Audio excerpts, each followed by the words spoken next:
This is my story. This is your story.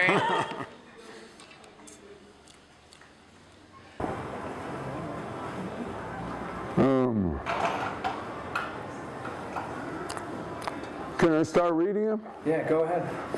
Our challenge now is how to support the message of a 16-year-old Greta Thunberg and the millions of school children and their Friday strike.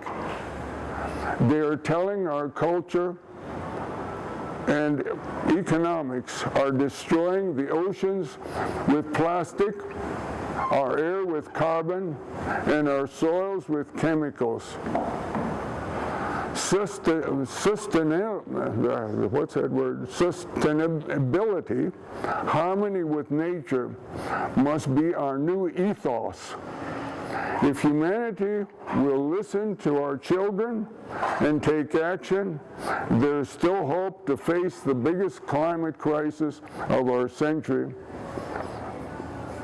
The rebellion has begun. Will we listen and act?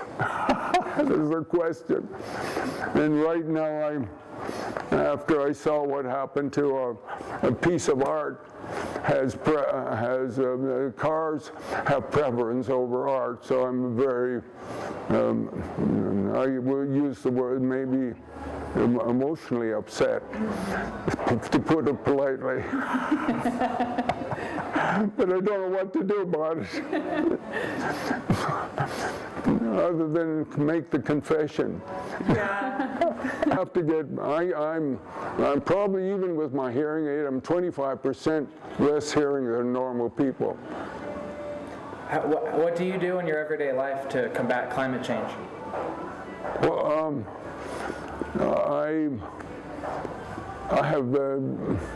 I promote mobility, electric mobility in electric bike and electric cars. And I'm particularly excited about my car because it's self-propelled from the sun. And I'm told by the repairman from the ESCO that it's the only car in Costa Rica. I have 2 solar panels on top of my car, and I've never had to plug it in. So I find that pretty interesting. How did you do that? How did you do that? I just bought 2 solar panels, and somebody helped me find, they call them control chargers, charge controllers, and I'm off to the races. And so, do you think I deserve boasting rights, or what you're... So I can pick up hitchhikers and take my wife, but I prefer to go on my electric bike because I get exercise and I go really faster, and I enjoy it. What do you enjoy about it? I feel like a bird.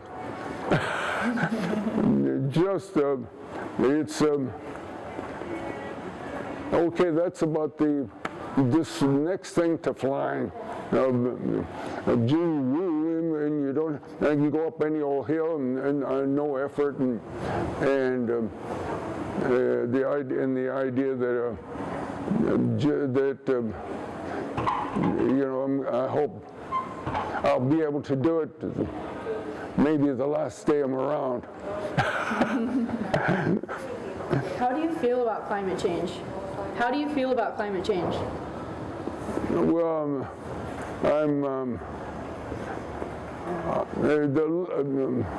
after this morning, very depressed, and I have a hard time having very much hope. But then I've got to sort of focus on doing whatever I can do, and try to. I don't know how to get people to take it seriously, And most of my, you could say, yeah, 98. Most of my neighbors are all in Monteverde, even in spite of our great examples in many ways of how we're helping the world through conservation. We still don't have the message that we have to stop putting carbon in the air with our gas cars.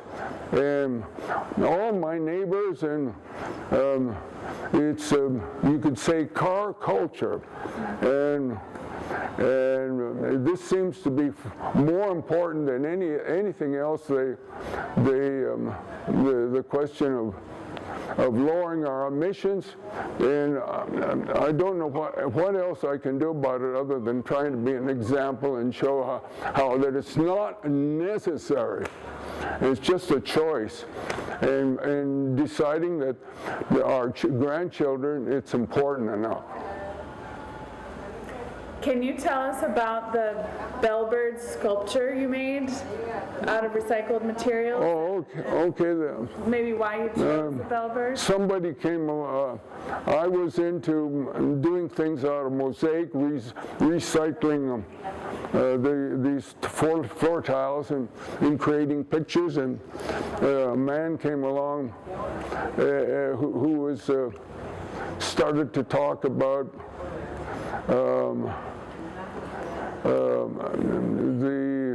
the plastic and stuff that we and recycling and how we could make art from it. So between him and I, we went to the recycling place and got plastic and got some old tin and made the bellbird, and it took a couple of months and finally found a place to put it, and I need to repair its beak.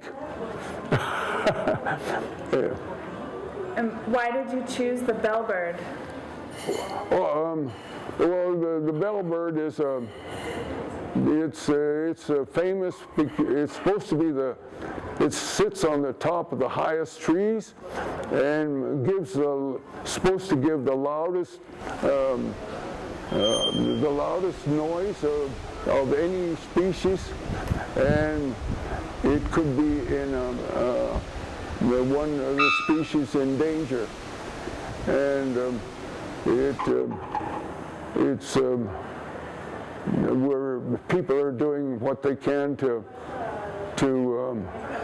the Monteverde Institute to make people aware of that, and it can be along with a lot of other species. There's what do they call it? The canary in the coal mine. Trying to, Can you tell us your name and just a little bit about yourself? Can you tell us your name and just a little bit about yourself, a little background, just to who you are? Oh, okay. Well, can I try to be brief? My parents were missionaries in China, and that's where I started my life for the first 3 years of my life.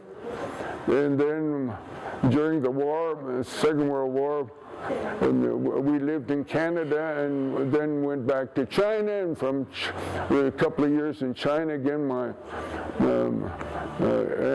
and finally I graduated from a school in India, and so I'm what you'd say multicultural. From there sort of a long story of I lived 10 years and got married to a woman from Chile, and I'm in Bolivia, and worked to 10 years or so in Canada, but I finally wound up in Monteverde, where I bought a farm and started milking cows. But it seemed I thought at one time that's what I really wanted to do, but I took an art class, and as a result of the art class, I discovered I was an artist, and gradually became less interested in my cows and more interested in spreading paint. And so that led to many adventures, and lately I've discovered that the interesting media is breaking tile and creating things like mandalas and mosaics. So yes, a few days ago I went to San Jose and spent a couple $100 on buying really nice different colors of tile, and as soon as they will arrive tomorrow, I will be breaking them and creating flowers. And so one of the things I do with my mosaics, I try to contribute them to institutions, and this is what I've been doing lately. What has traveling the world taught you about humanity? Pardon? What has traveling the world taught you about humanity? I still didn't hear. What has traveling the world taught you about human beings? Well, I guess the biggest thing about traveling is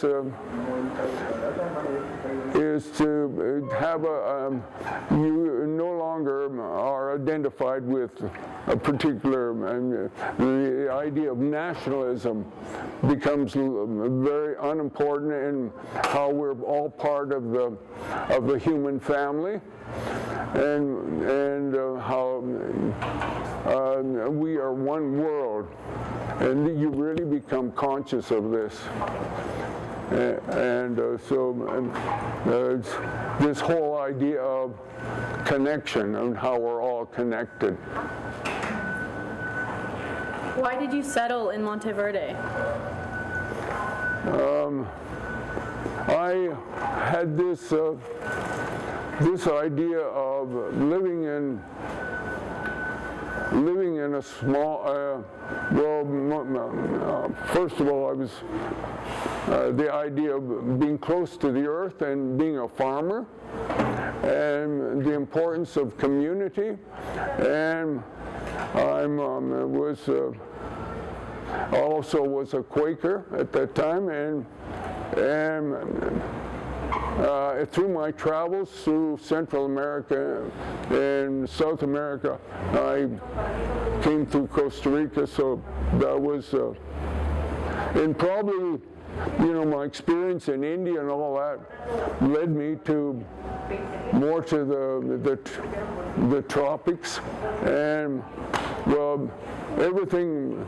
Monteverde finally kept coming up over and over again, and I came in, and when the first week I was here, there was being 1970, I immediately saw it was my cup of tea, and here I am. Yeah. How have you seen Monteverde change since 1970? Well, the big change, of course, is tourism, but there's probably many downsides, but the upside is it's become far more diverse and culturally interesting, and it's an opportunity for us to Monteverde to share what we've done and help people be connected to on all these tours people take of nature. Those are very important, and it's something that we can be very positive. So in general, I'm a happy Monteverdean. What do you want people to learn or take away from your art?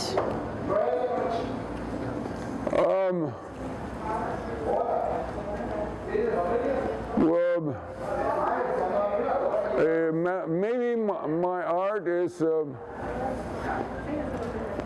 for personally, it's connection to nature, and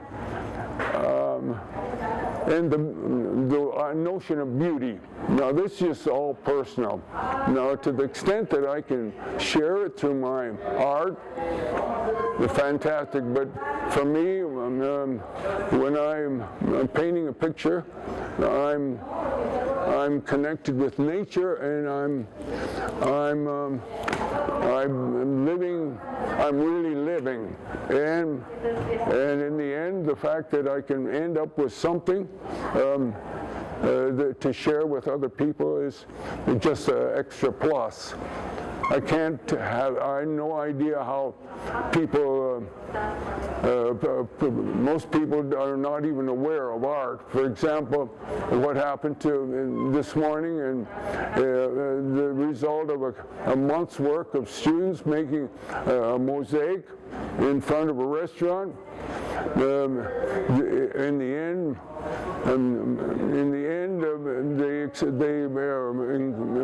they expanding the restaurant, and they needed parking spot.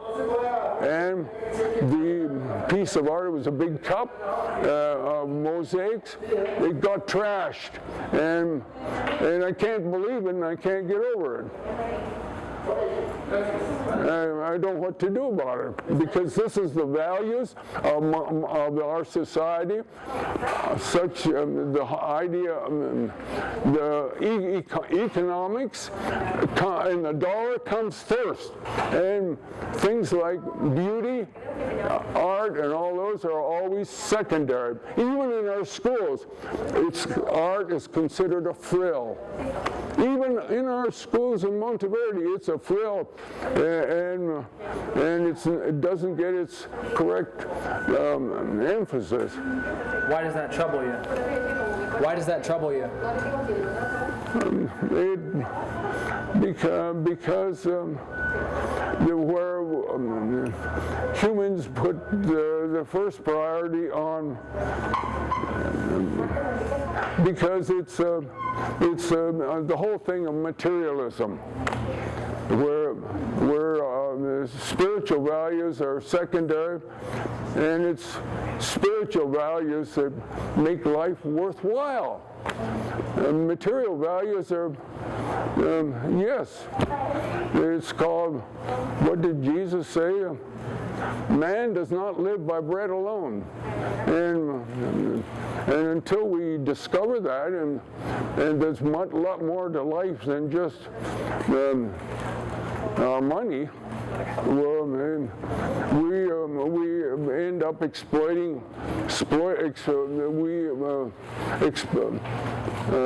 destroying our world with that emphasis. Can you tell us more about and what inspired you to do that, and just a little bit about it? Well,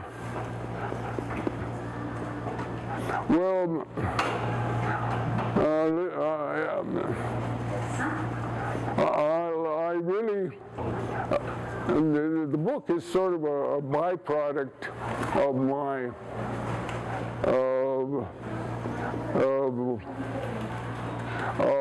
having a good life, and somehow I was moved to start making notes for somebody else that might be interested in writing it down. But after doing so many notes, it turned out that it developed in a book, and so it sort of came by accident. And here it is, and I can't believe it. And if it speaks to anybody, and I'm particularly happy about it's about 40 pages of paintings, and the fact that it just happened is, I would put it as one of the miracles in my life. What would you like people to take away from your book that read it?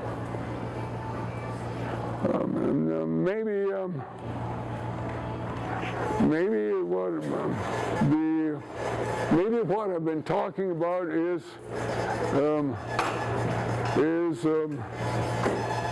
importance of spiritual values, and life is a process of discovery.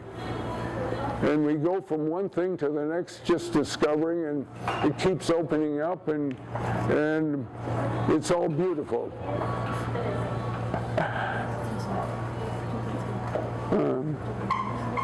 What are some of those things that you've discovered along the way of life that you'd like to share? What are some things that you've discovered along your travels? I keep using that word, connection, of how important it is to us. And connection has something to do with love too. And it's all together.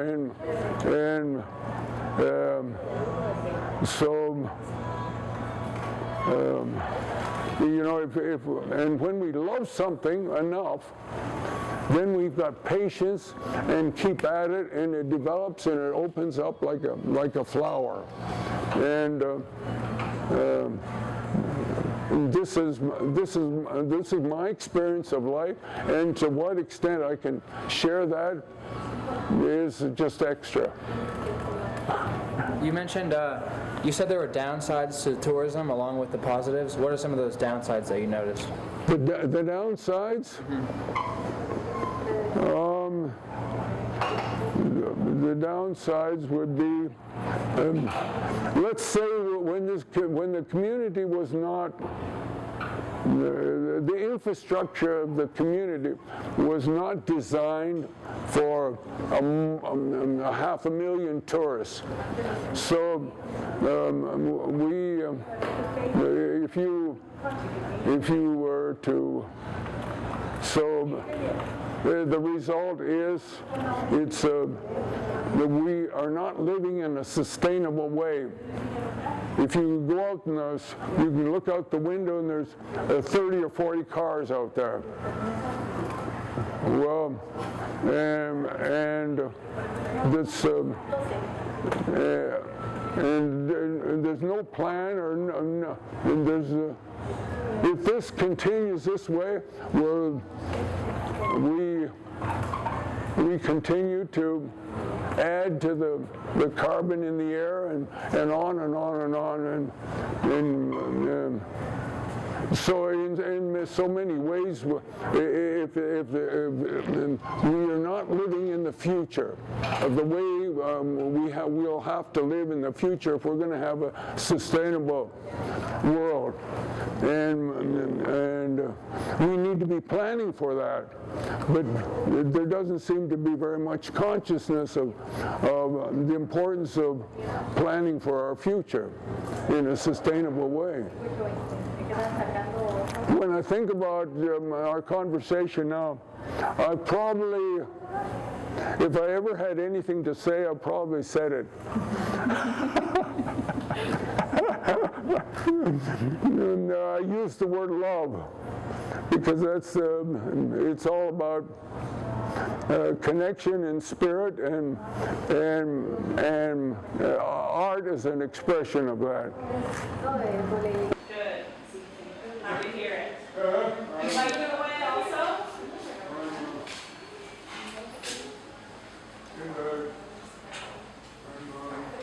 I'm peddling this book.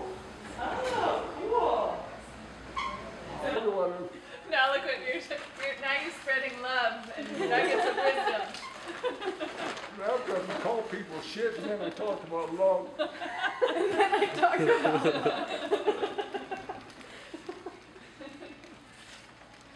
And then I saw him and I was like, oh, wait a minute. Mark was right there. I was like, and he was handing in his book too, and I was just like, oh. That was fantastic. That's too good. Oh, man. Damn it, I told